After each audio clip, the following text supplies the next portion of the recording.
Hi everyone, welcome to Torah on Demand. I'm Rabbi Yael Ridberg. I've never been particularly disturbed by the framework of reward and punishment in the Torah. I know our actions do have consequences, even while I don't get bogged down in the biblical omnipotent and omniscient God of the text. My teacher and friend Rabbi Avi Winokur used to say, never let your theology get in the way of your religion whenever supernaturalism seemed to supplant communal connections. Is it possible then to follow God's laws even if one is not sure about who or what or why God is? When I look at this week's portion, the very last one in the book of Leviticus, Parashat Behukotai, I know it to be true. The text opens with a framework of the ancient Israelite religion. If you follow my laws, says God, and keep my commandments and do them, I will grant, ... blessings upon blessings. The text asserts that our actions have consequences. We shall be rewarded for following the commandments and punished if we don't. When we follow ritual, when we practice connected to community, when we interpret, study, and value our history, we are granted a feeling of blessing, of being part of something larger than ourselves, connected to the past, grounded in the present, anticipating the future. Even without the theological proposition as to the source of the blessings and curses, we know very well that all we have is the example of our own lives, and we are responsible for how we live them.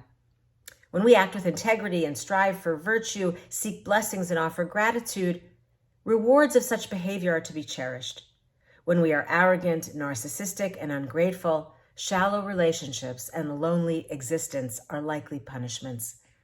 God has nothing to do with either course of action, but when we make the choice to head down one path or another, there are blessings and curses that follow accordingly. It's not a sure thing, of course. Bad things happen to very good people, and very bad people sometimes lead a very charmed life. But I prefer knowing that there will come times of weakness and instability along with strength and security than to throw up my hands when challenges emerge. The haftarah for this week echoes this idea. The prophet Jeremiah offers that a person who trusts in some sense of the holy and who's connected beyond the self is likened to a tree planted by the water, whose roots are saturated and whose leaves are fresh.